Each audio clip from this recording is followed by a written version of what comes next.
এই নগরে আমি একমাত্র সেনাপতি। আমি থাকতে আমার রাজ্যের কোনো অপরাধ মেনে নেব না। এই ব্যাপার উজির, এখনো আজ রাজা হাজির হয়নি। সেনাপতি মহারাজ রেডি হয়ে আসতেছে।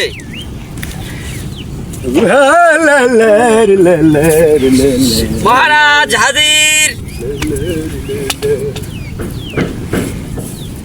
কি ব্যাপার মহারাজ, আপনার আসতে এতক্ষণ লাগলো? সেনাপতি, জি হুজুর। আমাকে প্রশ্ন করো, এত বড় সাহস তুমি কোথায় পেলে? মাফ করবেন হুজুর।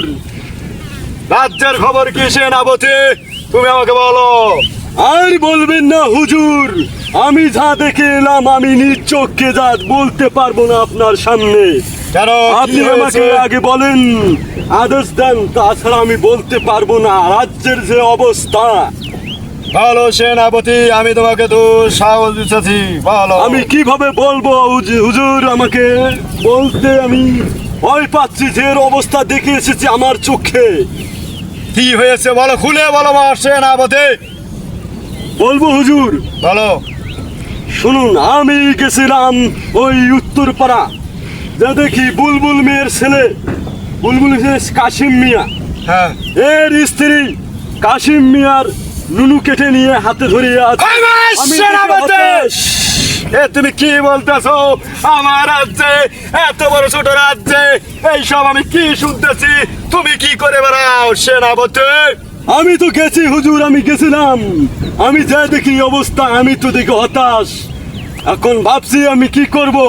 আপনি আমাকে বলেন আমি কি করব। সেনাপতি, তুমি যে কথা শোনাইলে, আমার এই ছোট রাজ্যে আমি এত শাসন করে আসতেছি, তারপরেও আমার রাজ্যে ননু কাটার ঘটনা, আমি তো এটা মেনে নিতে পারছি না সেনাপতি। তবে আমি হুজুর একটা কথা বলি, যদি আদেশ করেন।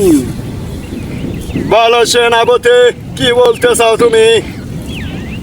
এই আপনার রাজ্যে যতগুলো মেয়ে মানুষ আছে সবাইকে এখানে বের করে দেওয়া হয়। এ কি বলতেছো সেনাপতি? তুমি কি বলতেছো? এমনকি আপনার স্ত্রী পর্যন্ত থাকবে না। এ কি বলতেছো সেনাপতি? মুখে লাগাম দিয়ে কথা বলো।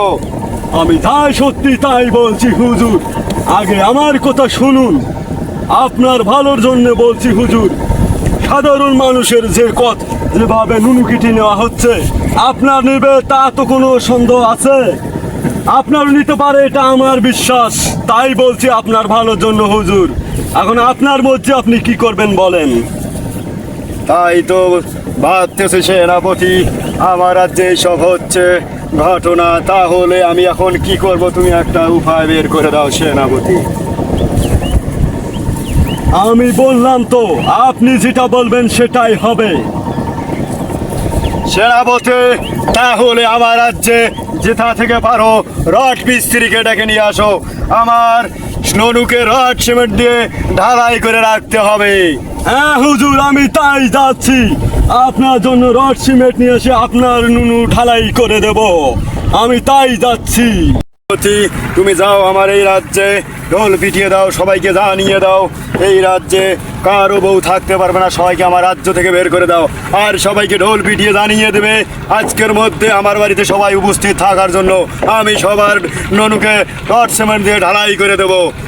জি হুজুর, তাই যাচ্ছি। আজ্ঞে মহারাজ। নয় কি আমার রাজ্যে শুরু হয়েছে, আমি এই সব মেনে নিতে পারছি না। এ কি শুনতেছি, কে কার ননু কেটে নিচ্ছে, আমি তো ভয়ে আতঙ্ক হয়ে যাচ্ছি। এটা তো মেনে নেওয়া যাচ্ছে না। সেনাপতিকে দিয়েছি খবর, সে খবর দেব, আর আমার ননুকে রড সিমেন্ট দিয়ে ঢালাই করে নেব। হি হা হা হা হা।